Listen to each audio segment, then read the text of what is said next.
cima do medo, coragem. Por cima do medo, coragem. Por cima do medo é coragem. Por cima do medo, coragem. Por cima do medo, coragem. Por cima do medo, coragem. Por cima do medo, coragem. Por cima do medo, coragem. Por cima do medo, coragem. Por cima do medo, coragem. Por cima do medo, coragem. Por cima do medo, coragem. Por cima do medo, coragem. O nome Por Cima do Medo, Coragem vem em homenagem a uma mulher que já se foi, Tia Gelita. Eu não a conheci, mas a minha mãe sempre me contava histórias dela, de como foi amadrinhada e acolhida nas suas idas à Bahia. O objetivo do projeto é simples: fortalecimento. Todas nós viemos de um lugar de muita guerra, muita perseverança, para poder existir dentro e fora da cultura popular. Esse aquilombamento se fez necessário. A cada abraço, a cada escuta, a cada encontro, nossa ancestralidade é mantida. Para permanecermos vivas em uma sociedade que não nos comporta, foi e é necessário muita audácia e inteligência, coisas que as matriarcas do passado, as mestras do presente e as jovens do futuro têm de sobra.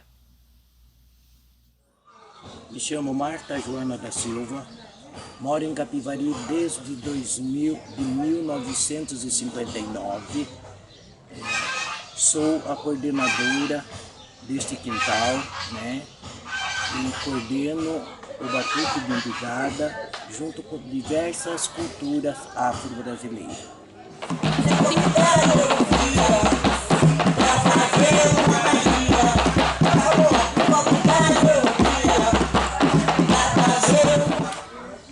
Olha, eu no Batuque, quando eu comecei, eu vi a Necide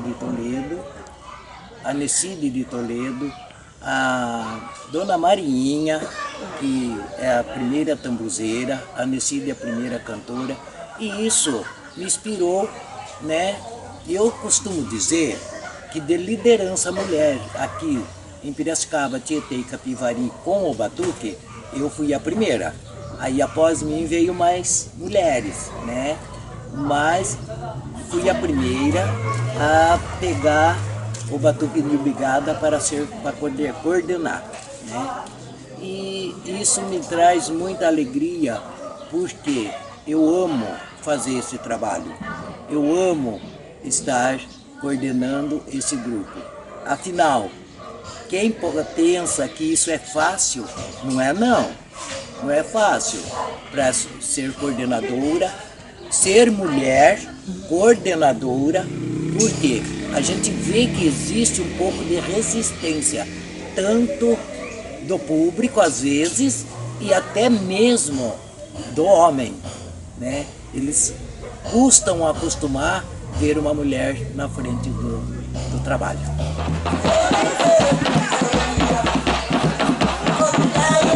Quando eu comecei na coordenação do Batuque, lá em 2009, não foi assim tão difícil. Por quê? Porque o Batuque aqui em Capivari, ele estava bem fraco e estava faltando alguém para reativá-lo, né?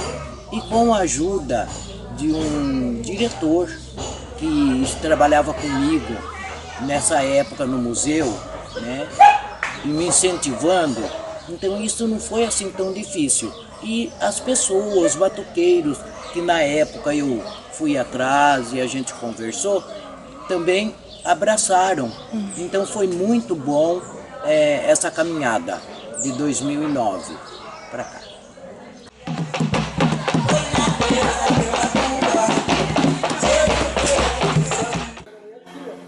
Eu acho que no futuro são elas que vão coordenar o batuque. Inclusive, a Julinha, ela fala: vó, fica tranquila, porque eu vou ser a mestre, vou ser a senhora. A outra fala: vó, fica tranquila, porque eu vou ser a tia Necide, eu vou cantar. E tem a filha, né? Então eu creio que o futuro, eles, meus bisnetos, né, que vão trazendo. E tem os pequenininhos, que tem um de 4 anos que até já dança também. Então é isso aí, o legado de deixar eles sabendo, conhecendo.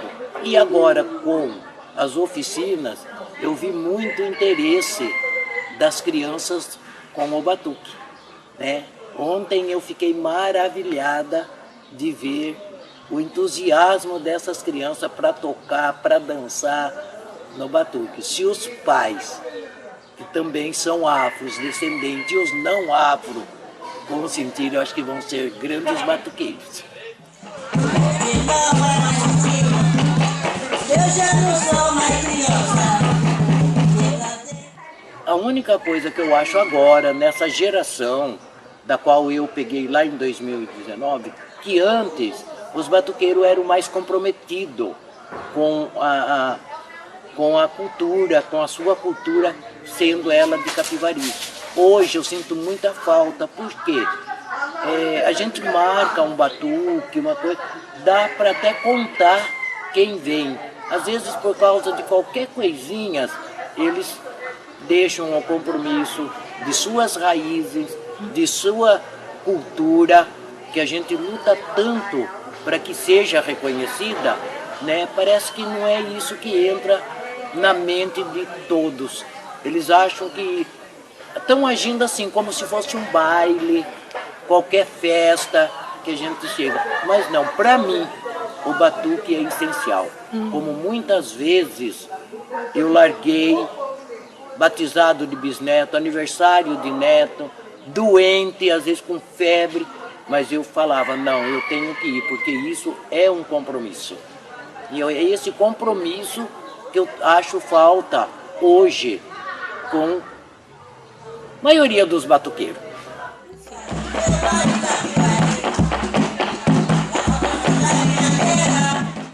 Olha, essa frase veio a calhar. Por quê? Para nós mulheres, e eu acho que para todos assim, principalmente as mulheres, quando ela pega alguma coisa, não só a cultura, mas ela pega à frente de qualquer trabalho, a primeira coisa que nos afeta é o medo. Será que eu vou dar conta? Será que eu vou conseguir? Será que vão gostar? Mas daí a gente tem uma força estranha, uma força muito forte por detrás da gente, que fala: vá, que eu estou aqui, te ajudo e você vai conseguir. Quero ver tempo de mar, me andar na beira do mar.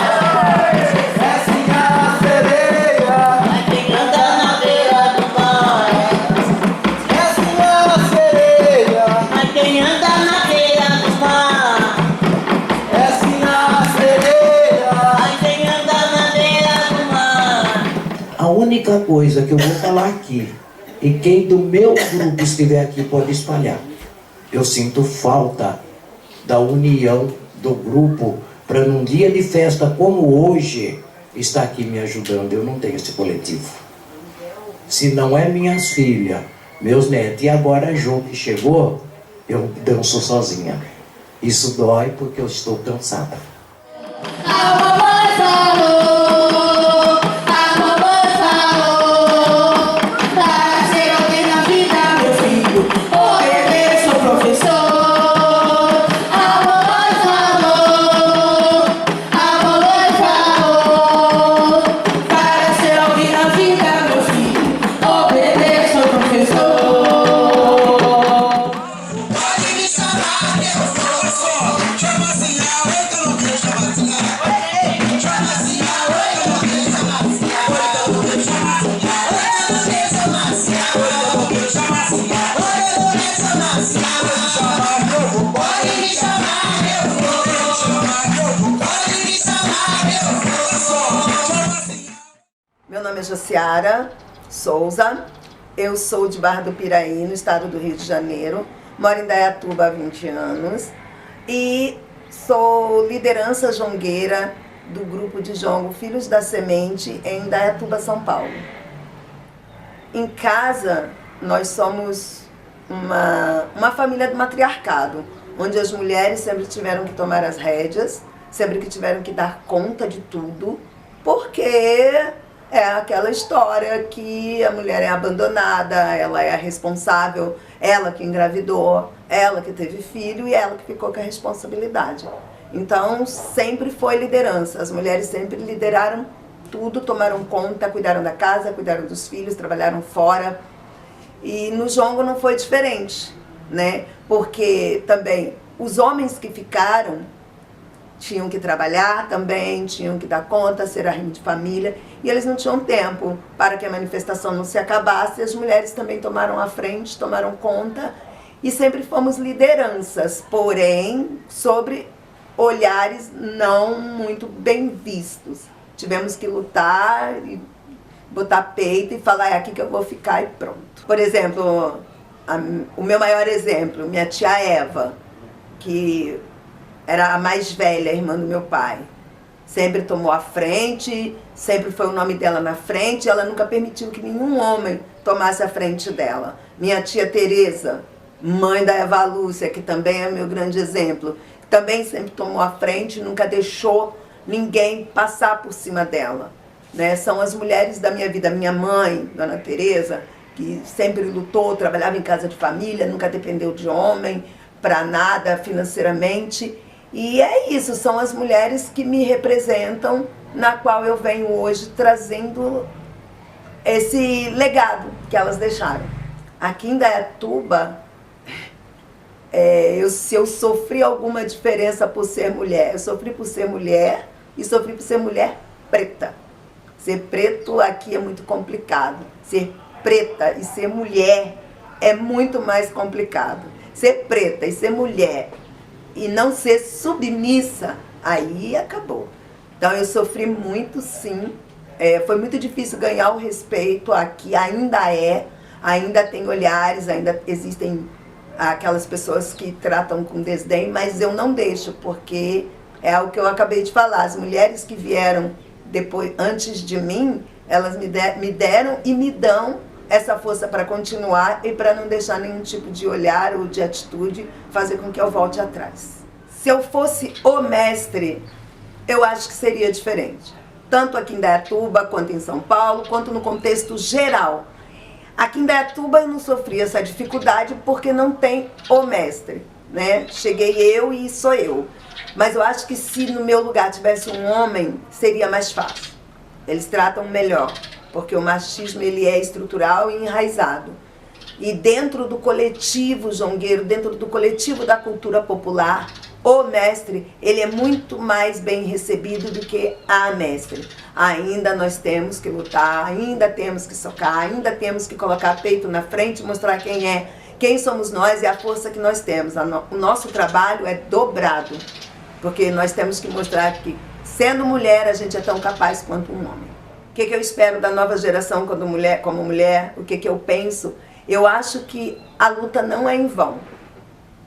A minha avó lutou e veio a minha tia, que veio a minha outra tia, que veio a minha prima, que veio a minha mãe e que tem eu. Então, cada uma foi ganhando um espaço maior. O que eu acho que vai acontecer quando eu não estiver mais aqui? Eu acho que a minha filha ela já vai ter uma experiência muito maior. E que o não que sai tremido da minha boca hoje vai sair com mais firmeza da boca dela.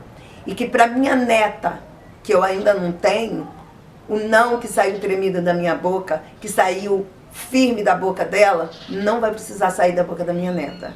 Porque ela já vai estar sendo aceita. É o que eu espero. Mas se não for assim, da minha bisneta, que um dia essa conquista chegue. Porque muda. Porque o apelo social é outro. Mas o jongo, ele vai permanecer. Ele vai transformando, mas ele vai permanecer como um instrumento de luta, de política e de conquistas. mas de forma diferente, porque cada momento exige uma transformação e uma aceitação diferente, mas ele vai continuar. A frase por cima do medo, coragem, fui eu que trouxe para cá, né? Porque eu ouvi de uma matriarca sambadeira que me amadrinhou lá na Bahia. E quando eu estava passando por uma situação e eu falei para ela, eu tô com um pouco de medo. E ela falou, medo de quê? Por cima do medo, coragem. Se não der certo, volta atrás e começa de novo. E quando ela falou isso para mim, eu falei, nossa, que força. E ela falou assim para mim, ela tinha o corpo todo marcado por queimaduras, que ela sofreu um acidente, e aí ela falou assim, se fosse assim, eu não estava aqui, eu tinha desistido, olha como eu sou toda queimada, mas eu não tenho medo não, eu continuo fazendo a mesma coisa, e se me queimar de novo, eu vou jogar água e vou continuar. Eu tenho medo, mas eu passo com a minha coragem por cima dele. Então, só vai, por cima do medo, coragem. E quando as mulheres que ouviram isso da minha boca e falaram, você tem razão, vamos superar o medo. Não é para não ter medo, porque faz parte, mas é para não deixar ele dominar e colocar a coragem por cima dele. Quem é ela? Tia Gelita, de Salbara, sambadeira, mulher forte, matriarca, que comandou o samba das raparigas, porque ela não podia sambar no samba das moças, porque ela não se comportava como uma moça.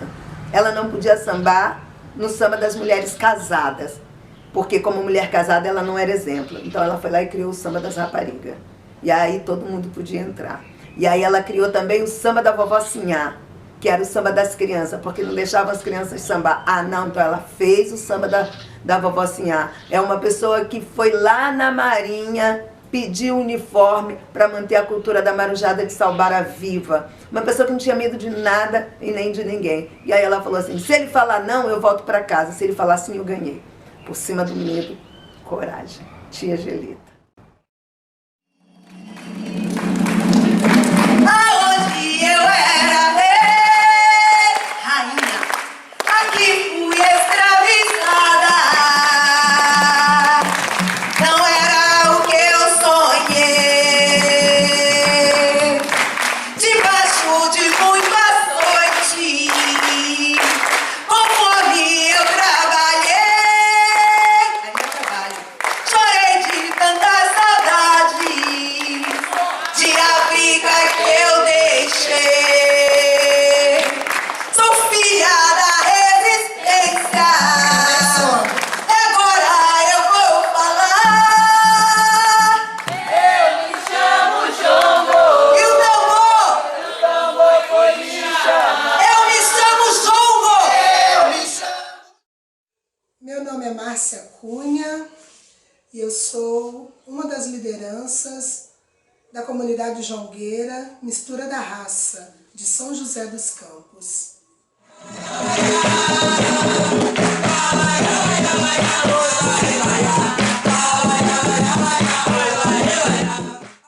Desde a minha infância, as maiores e únicas referências minhas são femininas, sempre foram, né? Porque apesar de ser a única filha mulher, eu sempre me vi cuidada pela minha avó, já falecida, minha avó Zefina, e pela minha mãe, que por trabalhar fora, me deixava os cuidados da minha avó até certa idade, e aí depois eu passei a acompanhar também a minha mãe nos afazeres dela nas outras casas, para onde ela ia realizar o trabalho dela. Então, as minhas grandes referências sempre foram essas mulheres, a minha avó Zefina e a minha mãe Adélia.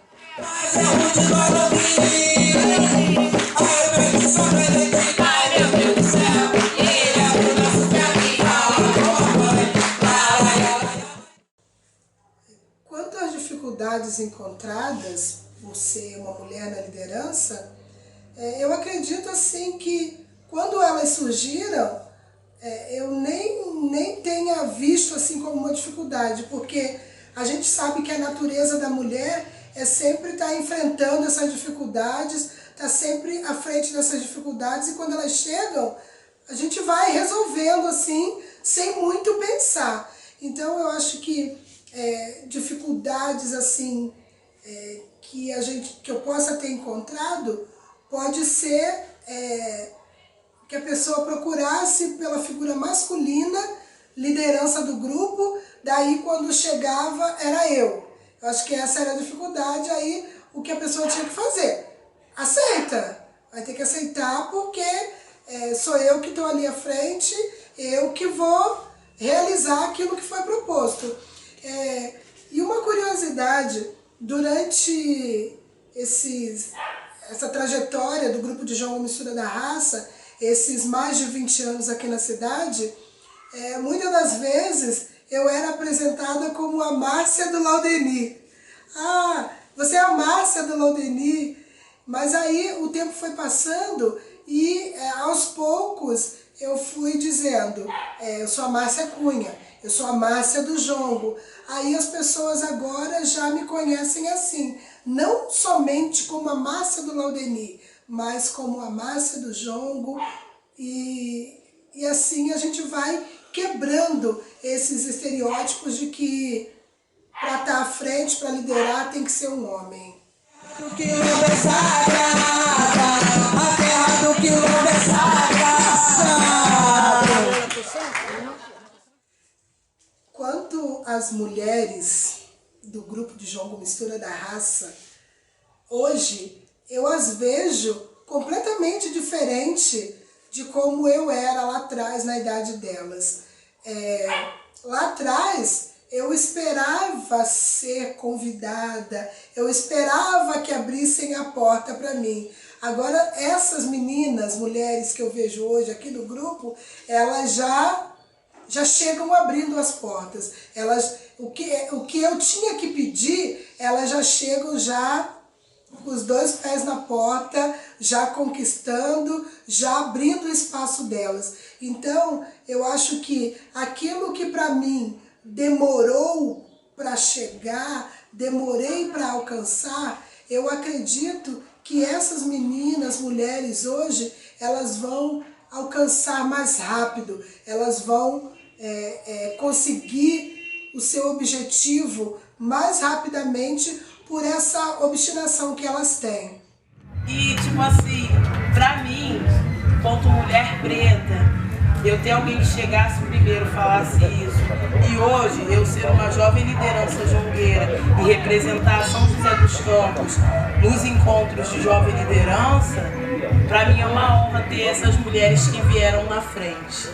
Eu sou extremamente grata por isso.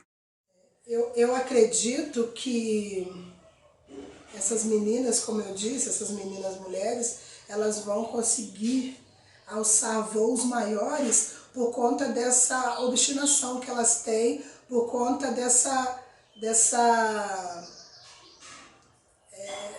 certeza que elas têm, desse conhecimento que elas estão adquirindo por conviver com as mulheres mais velhas, com as mulheres que estão aqui há mais tempo. Porque a gente vê que que a fala delas é diferente daquilo que eu falava lá atrás. O jeito delas agirem é muito diferente. Não que lá era errado, aqui é certo, mas é que o mundo mudou e a forma como elas estão vendo esse mundo, as formas que elas encontraram para continuarem vivendo esse mundo que a gente vive é essa. Elas são mais claras nas suas ideias, elas são mais objetivas. Ao passo que eu esperava a oportunidade de chegar, elas não. Elas muitas vezes já fazem suas oportunidades. Oi, Pinto Novo quer saravá. Oi, Pinto Novo quer saravá. Oi, Pinto Novo quer saravá.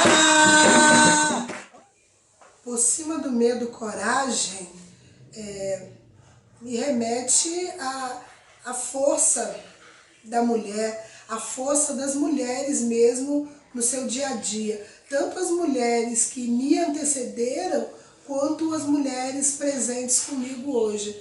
porque se a gente continuar da mesma forma, se a gente continuar esperando, se a gente não for com medo mesmo, porque muito daquilo que a gente vivencia hoje nos traz medo, nos traz aquela desconfiança, nos traz certo desconforto.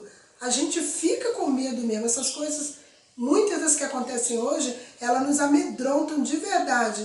Mas a gente vai recuar? Não. A gente tem que seguir, mesmo com medo, a gente tem que ir adiante, porque com medo ou sem medo, a gente tem que continuar vivendo, a gente tem que continuar expandindo as nossas ideias. Sempre vemos festas, monumentos, prédios e ruas com o nome de grandes homens, de grandes mestres. Mas se olhar com um pouquinho de delicadeza, nós, mulheres, estamos em pé de igualdade e, na maioria das vezes, fazemos 2, 3 vezes mais. Somos nós que abrimos mão de coisas por conta da maternidade. Alimentamos a família e quem mais quiser agregar. Temos dupla jornada de trabalho, organizamos, planejamos, salvaguardamos a cultura popular brasileira.